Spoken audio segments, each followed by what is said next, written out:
start the revision of pediatric orthopedics. Let's start with the trauma, the fractures and the physial injuries. So let's recall what was special in bones in children. They had a thick periosteum, and because of more water content, they were more flexible and springy, and when force was applied to it, they would bend rather than break. So the most common fracture that you would see in children would be green stick fracture, which is nothing but a unicortical fracture, and the other cortex remains intact because it bends rather than breaking, and because the bone is surrounded by a thick periosteum, the bone does not break completely. That is the most common fracture occurring in children. That is a green stick fracture. It's a unicortical fracture. It most commonly occurs in radius more than ulna, right? So this is the bone that is bent and there is a fracture here. This is known as a unicortical or a green stick fracture. The other fracture that you commonly see in children is torus fracture, which is nothing but buckling of the bone or buckling of the cortex. This is known as torus fracture. So a few important trauma questions in pediatric orthopedics. What is the most common fracture in children? The answer is green stick fracture, and it occurs in the forearm, radius more than ulna. What is the most common fracture at the time of birth? Answer is again clavicle. What is the most common fracture in a child following a fall on an outstretched hand? If that is the case, the answer is supracondylar humerus fracture. And the last MCQ is, what is the most common fracture overall? I'm not saying children or adults, but overall the most common fracture is clavicle. Right. So these were the fractures that were occurring in children, not necessarily involving the growth plate. Now let's talk about fractures that involve the growth plate. For that, we quickly need to review the anatomy of the growth plate. This is the growth plate, the physial plate. And what were the layers of the growth plate from epiphysis towards metaphysis? They were germinal, proliferative, hypertrophic, calcification and ossification. The most important layer was germinal and the weakest layer was the hypertrophic layer. So if there is any injury of the growth plate involving the germinal layer, the growth will not occur. If there is any injury other than the germinal layer, the growth will resume if you reduce the fracture. So keep that in mind. So based on that, we have a classification of growth plate injuries known as Salter-Harris classification. Now, what is Salter-Harris classification? It's a classification of physial or growth plate injuries. Now, what happens in type 1? In type 1, the fracture line splits the growth plate. Right? So if it splits the growth plate, remember the germinal layer which is towards the epiphysis is well preserved. So if you reduce such a fracture, the growth will resume normally without any problem. What happens in type 2? In type 2, the fracture line splits the growth plate and goes above into the metaphysis. As it goes towards the metaphysis, obviously the germinal layer is again preserved, so no injury to the germinal layer. Reduce the fracture, the growth will resume normally. So good prognosis. In type 3, what happens? The fracture line splits the growth plate and this time goes low towards the epiphysis. And when it goes towards the epiphysis, obviously the germinal layer is injured, and when the germinal layer is injured, if you reduce the fracture, the growth will not occur. So poor prognosis of such fracture. What happens in type 4? In type 4, all three layers are injured where the fracture line passes through the epiphysis, physis and metaphysis. Obviously, the germinal layer is also involved, hence poor prognosis. So all three layers are involved.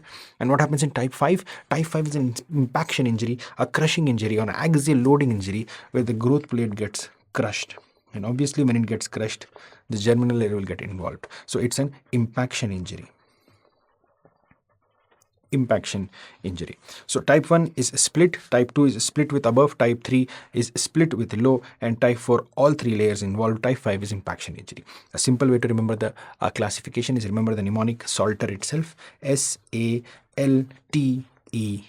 Salter.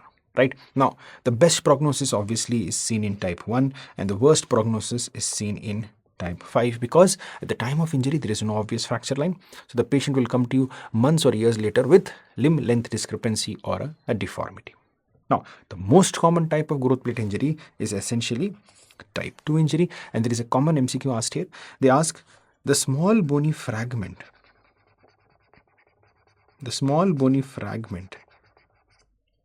seen in type 2 Salter-Harris fracture is epiphyseal, metaphyseal or diaphyseal. The answer is it is metaphyseal, and that is known as Thurston-Holland fragment. That is known as Thurston-Holland fragment. So this small bony fragment that you see is basically Thurston-Holland fragment, and that is a metaphyseal fragment. So this is Salter-Harris classification. right? Now, moving on to the next topic, that is osteochondritis. Now, what is osteochondritis? Osteochondritis is a group of poorly understood conditions where there occurs an inflammation at the bone and cartilage interface. Now, this can occur at the growth plate, this can occur at the articular cartilage, and we do not know why it occurs, but is commonly seen in growing skeleton, that is in children. So these children will complain of pain particularly at a particular part of the bone.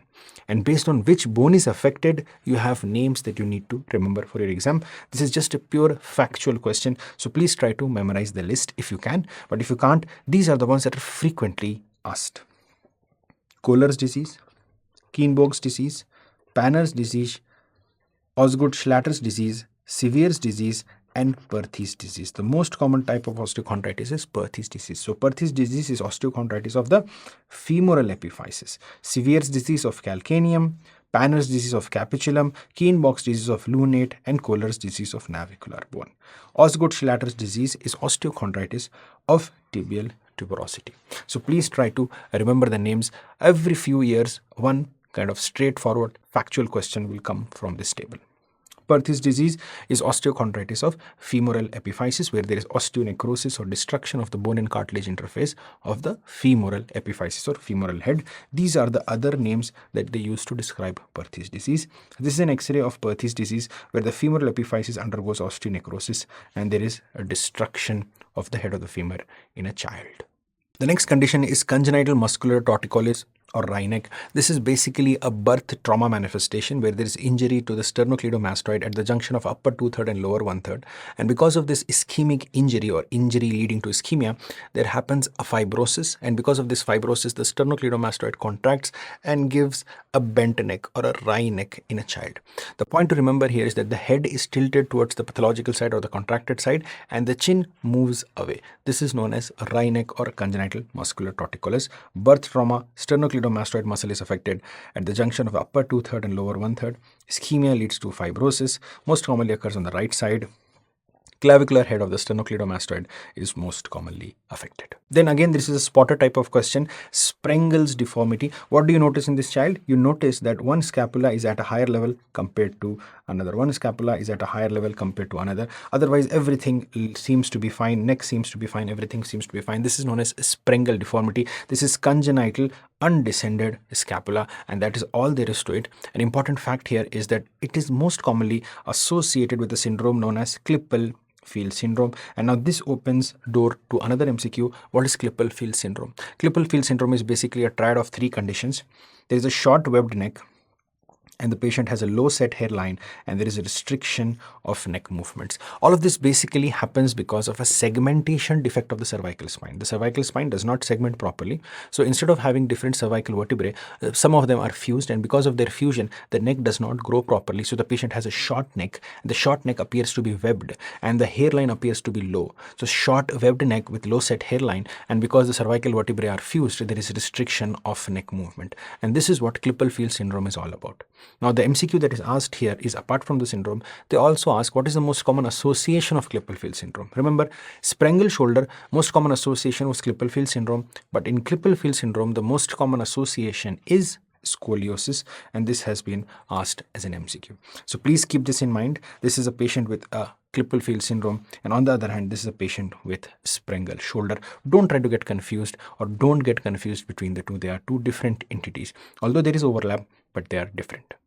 The next entity is SCFE or SIFI or slip capital femoral epiphysis. Please understand that this is a misnomer. If you see SCFE means slipping of the capital femoral epiphysis, that is the head of the femur, but essentially it's not the head of the femur that is slipping. The head of the femur remains inside the acetabulum. It's the neck that is slipping. That's why this is a misnomer.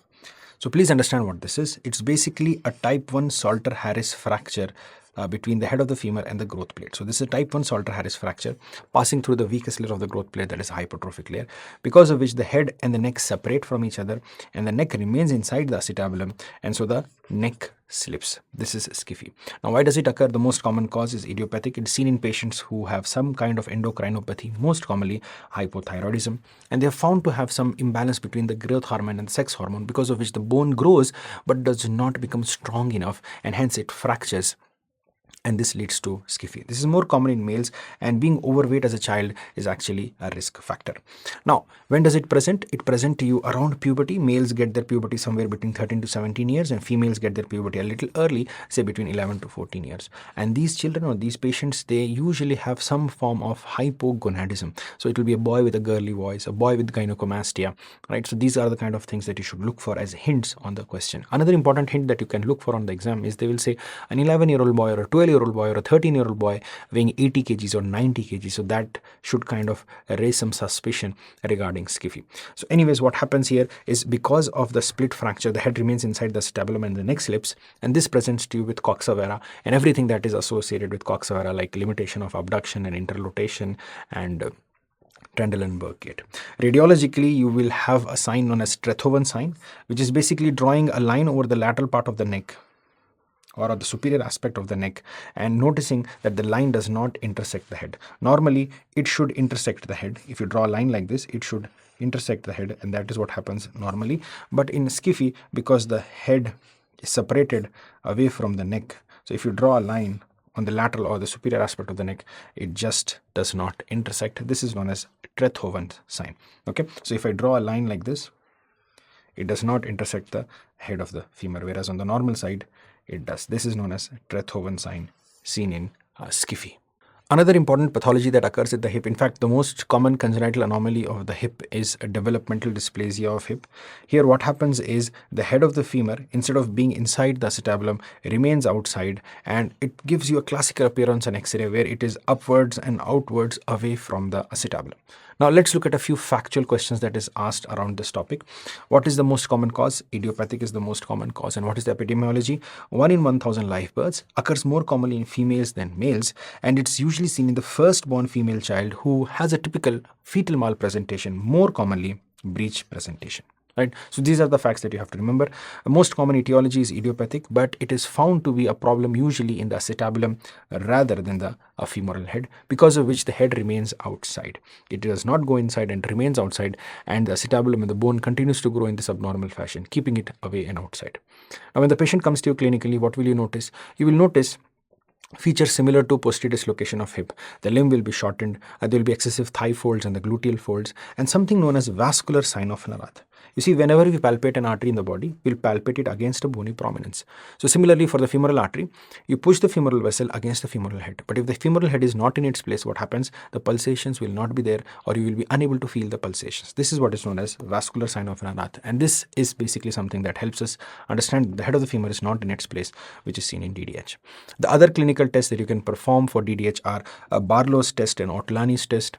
You can also look for Ali sign or Galeazzi sign. Basically what it is basically flex the hip and knee, and the side which has DDH will be at a lower level compared to the normal side. Patient will have your classical Trendelenburg gait or waddling gait with an exaggerated lumbar lordosis. The treatment is basically to bring it back inside, but before you go ahead and do it, you can screen it and make a diagnosis with an investigation of MRI. Now coming to the investigation of choice, screening investigation of choice, remember, is ultrasound. But once you have confirmed, or if you want to confirm the diagnosis and plan the treatment, you should go for MRI. Okay, screening investigation of choice is ultrasound, but to confirm and plan the treatment, you should get an MRI. That does not mean X-rays are useless. X-rays are useful. You can basically take an X-ray of pelvis with both hips, and there are two lines that you draw on the hip or the pelvis X-ray that helps you make the diagnosis. One is known as Hilgen-Riener's line, which is a horizontal line, and the other is Perkins' line, which you draw at the lateral part of the acetabulum. Right. Now, when you draw these lines, each hip is divided into 4 quadrants. Normally, the head of the femur will be in the inner and lower quadrant somewhere over here. But in patients with DDH, it will go into the upper and outer quadrant, upper and outer quadrant. So you can see this is the normal. Okay, this is the normal, and this is DDH, right? This is DDH. Okay, the head is in the inner and lower quadrant. Here it's in the upper and outer quadrant. So the algorithm of treatment of DDH is, if it's a newborn baby presenting to you between 0 to 6 months, just abduct the hip with the help of Pavlik harness or von Rosen splint. If it's an older child, you have to forcefully reduce it either by closed or open technique and then use some casts. Even older child, you go for a femoral osteotomy. Even older, you go for a femoral osteotomy and pelvic osteotomy. But after 10 years of age, there is nothing that you can offer in terms of bringing the head back inside. So you go for a total hip replacement. But remember, total hip replacement is only done after skeletal maturity. Now coming to the knee in children, the deformities that are there in the knee, bilateral genu varum, bilateral genu valgum and Windsor deformity. There are 6 MCQs that you should know here.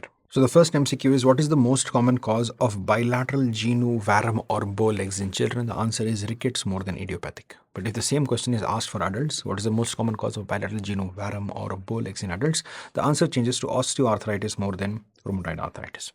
Now, what about bilateral genu valgum in children? It's idiopathic more than rickets, and bilateral genu valgum in adults, it's rheumatoid arthritis more than osteoarthritis. Windswept deformity most commonly occurs in rickets. In children, rickets. In adults, rheumatoid arthritis. So 3 MCQs here. So windswept deformity most common cause is rickets. In children, it is rickets. In adults, it's rheumatoid arthritis. Right. Now, there is an entity called Blount's disease. It's also known as infantile tibia vera. The patient here has a triad of conditions. The problem is there is a bilateral idiopathic genu varum. Okay. There is genu recurvatum, where the knee goes into hyperextension, and there is internal rotation of tibia. Now, why does it occur? We do not know. Now, there is a radiological sign and a clinical sign that you need to remember. Radiological and clinical sign. Radiological sign is metaphyseal peaking, and the clinical sign is Siffert-Katz sign. Moving on to the foot deformity, congenital talipes equinovarus. It is the most common congenital anomaly of the foot. Here, the epidemiology is almost the same as DDH, 1 in 1000 live births, but this is more common in males, and 50% of the cases are bilateral. Again, firstborn male child with fetal malpresentation, particularly the breech presentation. The most common cause is idiopathic. We have absolutely no idea why it occurs. That is the most common and the primary cause of CTEV. The pathoanatomy here is to be remembered with the help of a mnemonic called cave. So this is the primary deformities of the foot. So there is cavus of the foot, adduction of the foot, varus and equinus of the foot. So there is cavus, adduction, varus and equinus deformity of the foot, with also some amount of internal rotation of tibia. So this is how the foot looks. There is cavus, there is adduction, and there is varus, and there is equinus, a deformity that occurs in the foot. How do you make the diagnosis? Clinically, you have a screening test known as the dorsiflexion test. In a newborn baby, if you dorsiflex the foot, the tip of the toe should touch the shin. This happens in a newborn baby, not you and I. It happens in a newborn baby because everything is soft, flexible and springy. If this does not happen, it means there is something wrong in the baby's foot. So to confirm the diagnosis, you take the baby's x-ray, the feet's x-ray, and on the x-ray, what do you look for? You look for something known as Kite's angle. That is the angle between the long axis of talus and the long axis of calcaneum.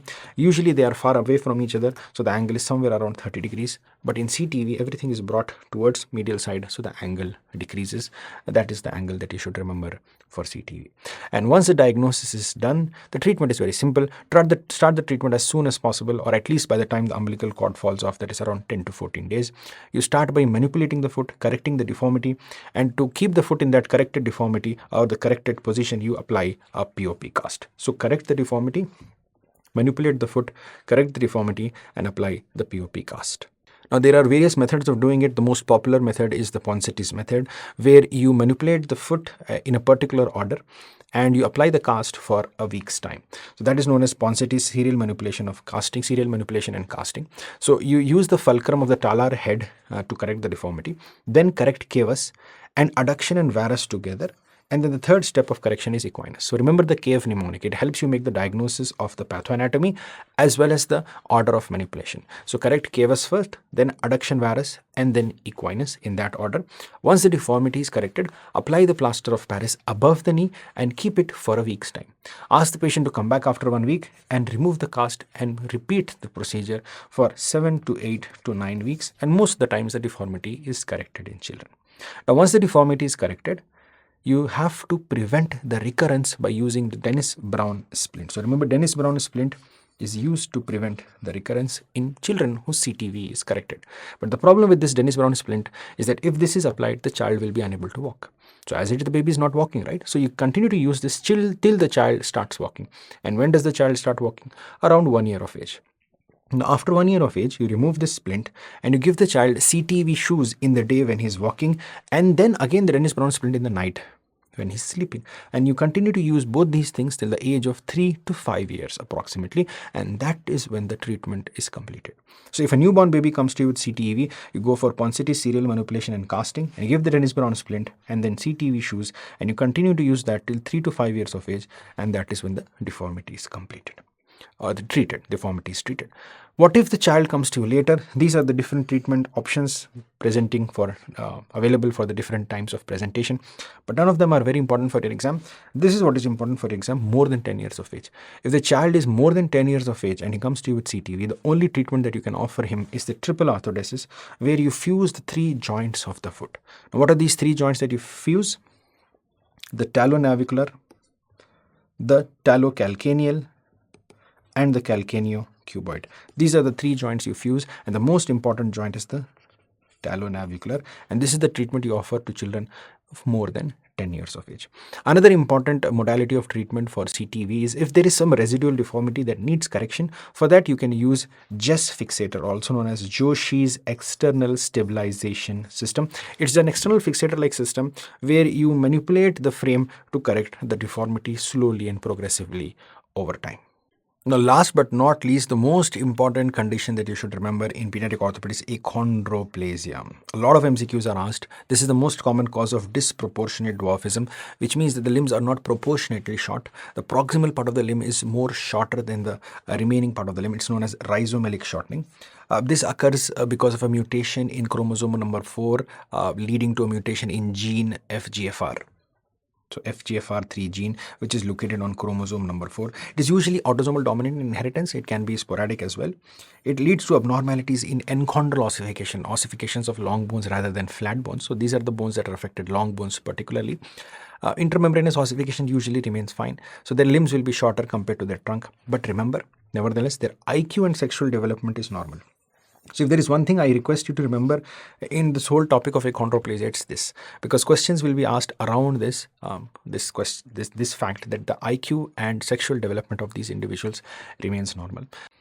Now, the other deformities you see in patients with achondroplasia is brachydactyly, that is short and stubby fingers. In fact, all the fingers are of same length because they do not grow. Starfish hand, again fingers of the same length. Trident hand, there is exaggerated gap between the middle and the ring finger. Frontal bossing, saddle nose, champagne glass pelvis, and very importantly, bullet nose vertebrae, right? Bullet nose vertebrae, or vertebrae in the shape of the nose of the bullet. So all of these are the deformities of achondroplasia. So remember, IQ and sexual development is normal. A chromosomal 4 abnormality leading to mutation of FGFR3 gene mutation, and patients are usually inheriting this condition as autosomal dominant or sporadic. Also, IQ and sexual development is normal.